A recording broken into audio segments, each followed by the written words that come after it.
40 ಜನವರೆಗೂ ಮಲಗ್ಬೋದು ಈ ಟೆಂಟ್ಗಳಲ್ಲಿ. ನಿನಗೆ ಬೇರೆ ಹೆಸರು ಬೇಕೆ ನಿನಗೆ. ಮಾಂಸ ಮತ್ತು ಮೀನಿನ ಮಾರ್ಕೆಟಿಗಂತೂ ಮರ್ಯಾದಸ್ಥರು, ಹೆಂಗಸರು, ಮಕ್ಕಳು ತಲೆ ಹಾಕುವಂತೆ ಇರಲಿಲ್ಲ. ಯಾವಾಗ ನೋಡಿದರೂ ಫೈಲ್ಗಳು, ಮೀಟಿಂಗುಗಳು, ಮನೆ ಹತ್ತಿರ ಹುದ್ದೆಗಳಿಗೋ ಸೀಟುಗಳಿಗೋ ಕೇಳಿಕೊಂಡು ನಿಂತಿರುವ ಜನ. ಮತ್ತು ಏಪ್ರಿಲ್ನಲ್ಲಿ ಫಾರ್ಮ್ ವಾಕ್ ಮತ್ತು ಕ್ಯಾಂಪಿಂಗ್ ಮಾಡೋ ಪ್ಲ್ಯಾನ್ ಇದೆ.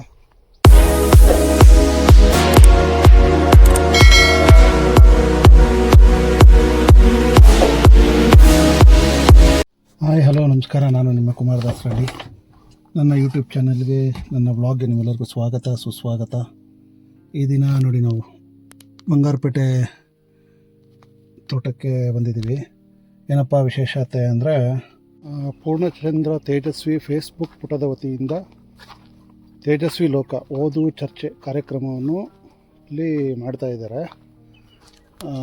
ನೋಡಿ ಸನ್ಸೆಟ್ ಆಗ್ತಾಯಿದೆ. ಸನ್ಸೆಟ್ ಕಾರ್ಯಕ್ರಮ ಮಾಡ್ತಾಯಿದ್ದಾರೆ ನೋಡಿ. ಈ ಥರ ಎಲ್ಲ ಕ್ಯಾಂಪ್ ಫೈರ್ ಟೆಂಟ್ ಸ್ಟೇ ನೋಡಿ ಕಾಣಿಸ್ತಾ ಇದೆಯಲ್ಲ.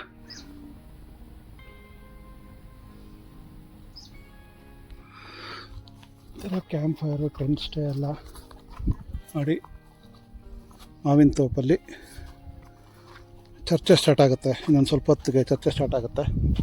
ಹೆಚ್ಚು ಕಮ್ಮಿ ರಾತ್ರಿ ಒಂದು 9:30ವರೆಗೂ ನಡೆಯುತ್ತೆ ಚರ್ಚೆ. ನಂತರ ಈ ಟೆಂಟ್ಗಳಲ್ಲಿ ಎಲ್ಲ ಮಲ್ಕೊಂಡು ತಿರುಗಿ ಬೆಳಗ್ಗೆ 6 ಗಂಟೆಗೆ ಎದ್ದು ಚರ್ಚೆ ಕಂಟಿನ್ಯೂ ಆಗುತ್ತೆ. 8-8:30ವರೆಗೆ ನಾಳೆ ಬೆಳಗ್ಗೆ ಬ್ಯಾಂಗ್ಳೂರು ಕಡೆ ಹೊರಡ್ತೀವಿ. ಮಾವಿನ ತೋಪದ ಮಧ್ಯದಲ್ಲಿ ಈ ಥರ ಟೆಂಟ್ಗಳು ಹಾಕಿ ಫಸ್ಟ್ ಟೈಮ್ ಇದು ತೇಜಸ್ವಿ ಇವೆಂಟ್ ಮಾಡ್ತಾ ಇರೋದು ತೋಟದಲ್ಲಿ. ಇದು ಬಿಟ್ಟು ಬೇರೆ ಪಾರ್ಟಿಗಳು, ಬೇಜಾನ್ ಪಾರ್ಟಿಗಳು ನಡೆದಿದ್ದಾವೆ ನೋಡಿ. ಈ ಥರ ರೌಂಡಾಗಿ ಕೂತ್ಕೊತಾರೆ. ಸುತ್ತ ಕೂತ್ಕೊಂಡ್ಮೇಲೆ ಡಿಸ್ಕಷನ್ಸ್ ನಡೆಯುತ್ತೆ. ಇಲ್ಲಿ ಅಡುಗೆ ಮಾಡ್ತಾಯಿದ್ದಾರೆ. ವೆಜ್ಜು ನಾನ್ ವೆಜ್ ಎರಡೂ ಇರುತ್ತೆ. ಕೂತ್ಕೊಂಡು ಚರ್ಚೆ ಶುರು ಆಗುತ್ತೆ. ಇನ್ನೇನು ಎಲ್ಲ ಒಂದು ಹೆಚ್ಚು ಕಮ್ಮಿ ಒಂದು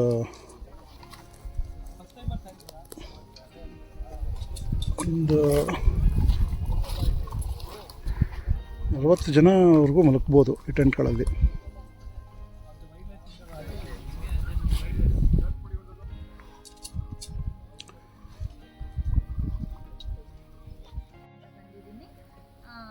ನನ್ನ ಹವ್ಯಾಸ ಬಂದು ನಾನು ಕುಕ್ ಮಾಡ್ತೀನಿ ಚೆನ್ನಾಗಿ. ಆಮೇಲೆ ನಾನು ಗ್ಯಾಲಜರೆಲ್ಲ ವರ್ಕ್ ಮಾಡ್ತಿದ್ದೀನಿ, ಉಷಾ ಫ್ರೆಂಡ್.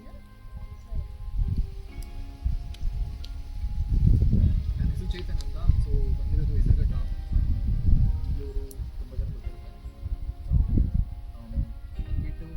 ನೋಡಿದ್ರಲ್ಲ, ಈ ರೀತಿ ಸುತ್ತ ಕೂತ್ಕೊಂಡು ಇಂಟ್ರೊಡಕ್ಷನ್ ಆಯಿತು. ಈಗ ಇನ್ನೇನು ಚರ್ಚೆ ಸ್ಟಾರ್ಟ್ ಆಗುತ್ತೆ. ನಾನು ಪುಸ್ತಕ ತೊಗೊಂಡೋಗೋಣ ಅಂತ ಬಂದಿದ್ದೀನಿ. ಪುಸ್ತಕ ಎಲ್ಲಿದೆ ಅನಿಸುತ್ತೆ.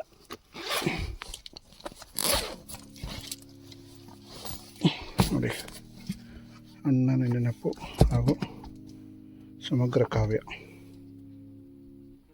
ಮೂಡಲಿಂದವತರಿಸಿ ಜಗವ ಸಮದಿಂದೆತ್ತಿ ಬೆಳಕ ತುಳಕಿಸಿ ನಿಂದ ಶ್ರೀ ಸುದರ್ಶನ ಚಕ್ರ ವಿಶ್ರಮಿಸುತ್ತಿರುವುದೋ ಪಡುಗಡಲ ಶೇಷ ಶಾಯಿಯ ಮಡಿಲ ದಿವ್ಯ ಕರುಣೆಯ ತೀರ್ಥ ಹೊನಲಾಗಿ ಹರಿದಂತೆ ಸಂಜೆ ಹೊಂಬಣ್ಣವನ್ನು ಕುಡಿದ ಹೊಳೆ ಸಾಗಿರುವುದು ಮಧುರ ಗೀತೆಯು ಸಣ್ಣ ಬೆಳಕಿನ ಮಂತ್ರ ಜಲಸೇಚನದಿ ಮುಗ್ಧವಾದಂತಿಹುದು ಈ ಬಯಲು. ಹೊತ್ತು ಮುಳುಗಿತು, ಮತ್ತೆ ಇರುಳಾಯಿತು. ಮುಳುಗಿತೇ ಹೊತ್ತು ಅಥವಾ ಮುಳುಗಿದೆವೇ ನಾವುಗಳೇ? ಕಡಲಿನ ಕಡಲೊಳಗೆ ಹೊತ್ತು ಮುಳುಗುವುದುಂಟೆ ಅಥವಾ ಮೂಡುವುದುಂಟೆ? ಬರೀ ಸುಳ್ಳು. ದಿನ ದಿನವೂ ಬೆಳಕಿಗೆ ಮೂಡಿ ಕತ್ತಲೆಗೆ ಮುಳುಗುವವರು ನಾವು. ಆದರೂ ಸಾಗುತ್ತಿದೆ ಪ್ರಾರ್ಥನೆ. ಬಂತು ಬೆಳಕೆ ಬಂಗಾರದ ನಗೆ, ಹೊರಟವನ್ನ ಎಮ್ಮೆ ಹೋಟೆಲ್ ಕಾಫಿಗೆ ಹಾಲು ಕರೆಯುವುದೇ ಹೆಮ್ಮೆ. ಬಂತು ಬೆಳಕೆ ಬಂಗಾರದ ನಗೆ, ಪತ್ರಿಕೆ ಮಾರುವ ಹುಡುಗ ಹರಡುತ್ತಿರುವನೋ ಬೆಳಗಿನ ಬೀದಿಗೆ 100 ಸುದ್ದಿ ಪಿಡುಗ. ಬಂತು ಬೆಳಕೆ ಬಂಗಾರದ ನಗೆ, ಗುಡಿ ಗಂಟೆಯ ಮೊಳಗು ಮೊದಲಿನಂದದೋಳು ಕೆಳದಾಗಿ ಹೋದು ಸುತ್ತ ಬರಿಯ ಗುಡುಗು.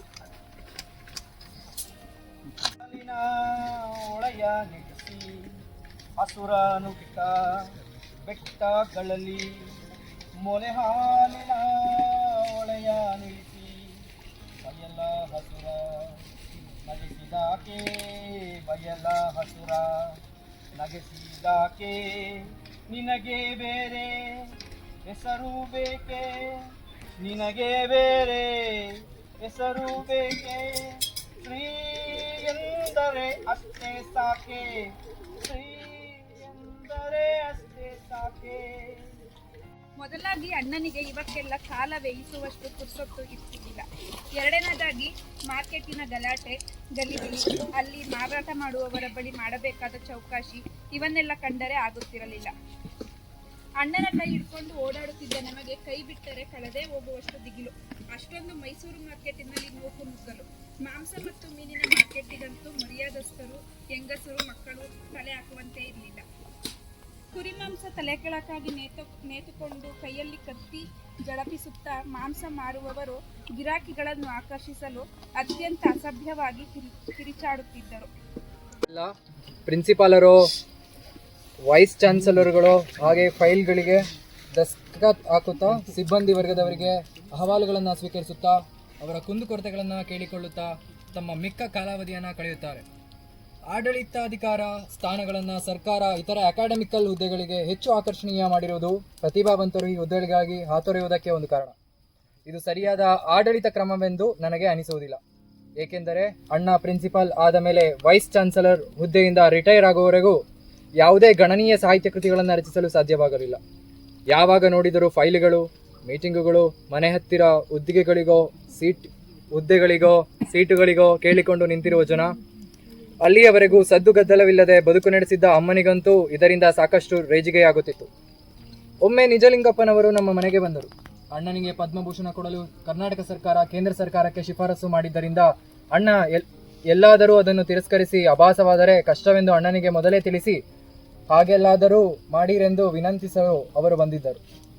ಅವರು ಬಂದಿದ್ದು ಇದಕ್ಕಾಗಿಯೇ ಅಲ್ಲದಿದ್ದರೂ ಅವರು ಇದನ್ನು ಪ್ರಸ್ತಾಪಿಸಿದರೇನೋ, ಏಕೆಂದರೆ ನಾನೇನು ಅವರ ಮಾತುಕತೆಗಳನ್ನು ಕೇಳಿಸಿಕೊಳ್ಳಲಿಲ್ಲ. ಅಣ್ಣ ಆಮೇಲೆ ಅಮ್ಮನ ಜೊತೆ ಮಾತನಾಡುತ್ತಾ ಪದ್ಮಭೂಷಣ ವಿಷಯ ಹೇಳಿದ್ದು. ಆದರೆ ಅವರು ಬಂದಾಗ ಅಣ್ಣನ ಹತ್ತಿರ ಉಭಯ ಕುಶಲೋಪರಿ ಮಾತಾಡುತ್ತಾ ಹೇಗಿದ್ದೀರಿ, ಹೇಗಿದೆ ವೈಸ್ ಚಾನ್ಸಲರ್ ಹುದ್ದೆ ಎಂದು ಅಣ್ಣನನ್ನು ಕೇಳಿದರು.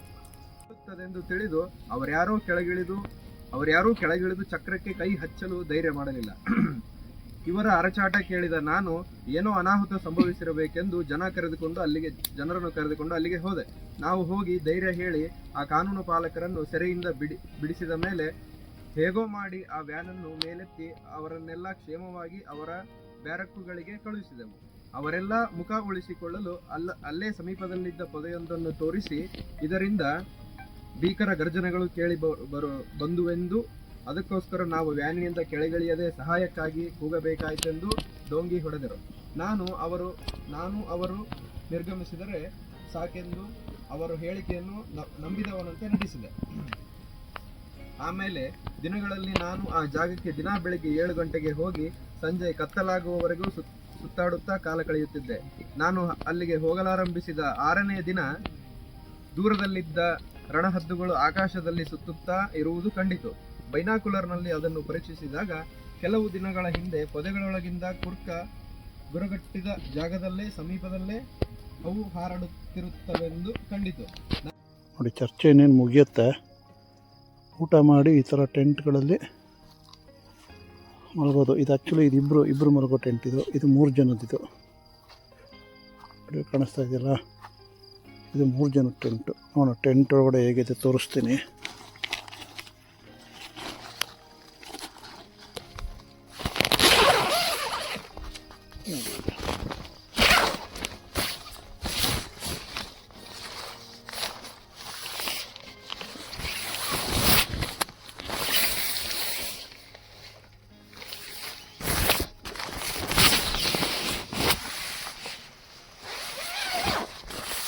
ಈ ರೀತಿ ಇರುತ್ತೆ ಒಳಗಡೆ. 3 ಜನ ಮಲಗ್ಬೋದಿಲ್ಲ, ಆರಾಮಾಗಿ ಮಲಗ್ಬೋದು. ಫುಲ್ ಕಾಲು ಚಾಚ್ಕೊಂಡು ನೆಮ್ಮದಿಯಾಗಿ ಮಲ್ಕೋಬೋದು. ಇಲ್ಲಿ ಸ್ಟೇ ಮಾಡಿ ತಿರ್ಗಾ ಬೆಳಗ್ಗೆ ಕಂಟಿನ್ಯೂ ಆಗುತ್ತೆ ಚರ್ಚೆ.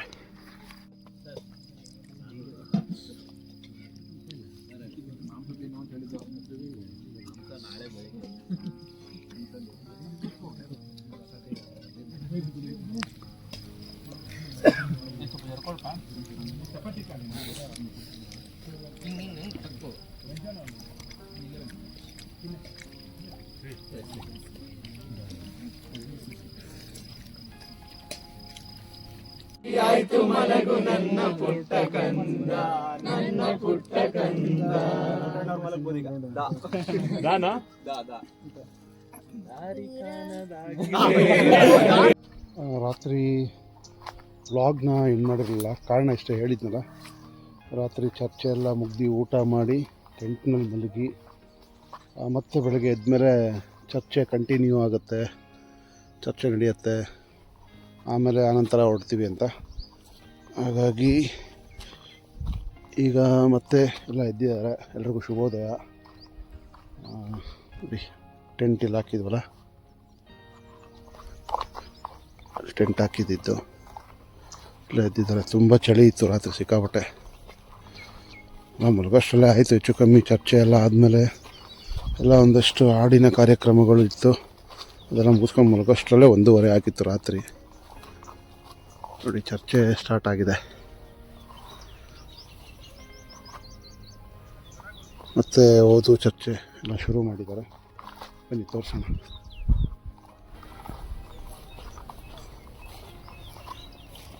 ಎಲ್ಲ ಟೆಂಟ್ಗಳು ಹಾಕಿದ್ದು, ಟೆಂಟ್ ಸ್ಟೇ. ಸೂರ್ಯ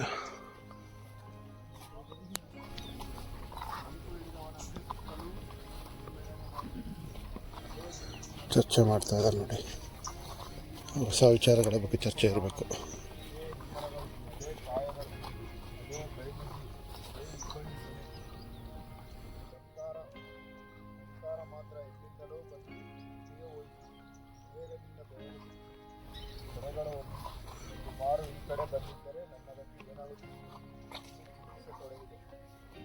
ನನಗೆ ಹೊಡೆದುವೋ ಏನೋ ಎಂದು ಮೈಮುಟ್ಟಿ ನೋಡಿಕೊಂಡೆ. ಏಕೆಂದರೆ ಪ್ರಾಣಿಗೆ ಗುಂಡು ಬಡಿದ ಕೂಡಲೇ ಅದರ ಅನುಭವವಾಗುವುದಿಲ್ಲ, ಸ್ವಲ್ಪ ಹೊತ್ತಾದ ಕೂಡಲೇ ಗೊತ್ತಾಗುತ್ತದೆ ಎಂಬುದನ್ನು ಹಿರಿಯರಿಂದ ಕೇಳಿ ತಿಳಿದಿದ್ದೆ. ಇಲ್ಲಿಯೂ ನನಗೆ ತಗುಲಿದಂತೆ ತೋರಲಿಲ್ಲ. ಅಂತೂ ಎದೆಯ ಬಡಿತ ನಿಲ್ಲಲಿಲ್ಲ. ದಿಕ್ಕು ಕೆಟ್ಟವನಂತೆ ಕುಳಿತು ಬಿಟ್ಟೆ. ಯಾವ ಆಲೋಚನೆಯೂ ಮನಸ್ಸಿಗೆ ಒಳೆಯಲಿಲ್ಲ. ಸ್ವಲ್ಪ ಹೊತ್ತಾದ ಮೇಲೆ ಸಮಾಧಾನ ತಂದುಕೊಂಡು ವಿಚಾರ ಮಾಡಲಾರಂಭಿಸಿದೆ. ಓಕೆ, ಚರ್ಚೆ ಇಲ್ಲಿಗೆ ಮುಗೀತು. ಕಾರ್ಯಕ್ರಮ ನಿನ್ನೆಯಿಂದ ಶುರುವಾಗಿದ್ದ ಕಾರ್ಯಕ್ರಮ ಇಲ್ಲಿಗೆ ಮುಗೀತು. ನೋಡಿ ಗ್ರೂಪ್ ಫೋಟೋ ಒಂದು ತೊಗೊತಾ ಇದ್ದಾರೆ. ಇಷ್ಟು ಜನ ಚರ್ಚೆಯಲ್ಲಿ ಪಾಲ್ಗೊಂಡಿದ್ದರು. ರಾತ್ರಿ ಇನ್ನೊಂದು 4 ಜನ ಬಂದಿದ್ದರು. ಅವರು ಬೆಳಗ್ಗೆನೇ ಹೊರಟುಬಿಟ್ಟಿದ್ದಾರೆ.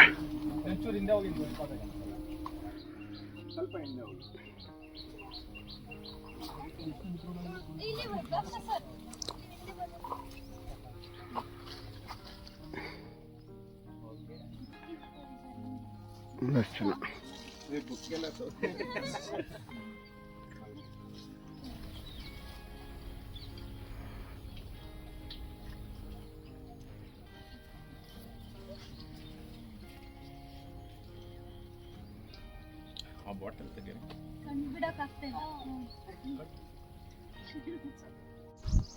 ಓಕೆ, ನನ್ನ ಈ ವ್ಲಾಗ್ನ ಇಲ್ಲಿ ಎಂಡ್ ಮಾಡ್ತೀನಿ. ನಿಮಗೆ ನಮ್ಮ ಮಾವಿನ ತೋಟ ಇಷ್ಟ ಆಗಿದೆ ಅಂತ ಭಾವಿಸ್ತೀನಿ. ಮತ್ತು ಏಪ್ರಿಲ್ನಲ್ಲಿ ಫಾರ್ಮ್ ವಾಕ್ ಮತ್ತು ಕ್ಯಾಂಪಿಂಗ್ ಮಾಡೋ ಪ್ಲ್ಯಾನ್ ಇದೆ. ಆಗ ಮತ್ತೆ ಹೊಸ ಜನಗಳೊಂದಿಗೆ ವ್ಲಾಗ್ ಮಾಡ್ತೀನಿ, ಅವ್ರನ್ನ ಮಾತಾಡಿಸ್ತೀನಿ. ಓಕೆ, ನನ್ನ ಈ ವ್ಲಾಗ್ ನಿಮ್ಗೆ ಇಷ್ಟ ಆಗಿದೆ ಅಂತ ಭಾವಿಸ್ತಾ ವ್ಲಾಗ್ನ ಇಲ್ಲಿಗೆ ಎಂಡ್ ಮಾಡ್ತೀನಿ. ನೋಡಿ ನಮ್ಮ ಮಾವಿನ ತೋಟದ ವ್ಯೂ. ವ್ಲಾಗ್ ಇಷ್ಟ ಆದರೆ ಲೈಕ್ ಮಾಡಿ, ಕಮೆಂಟ್ ಮಾಡಿ. ಬಾಯ್.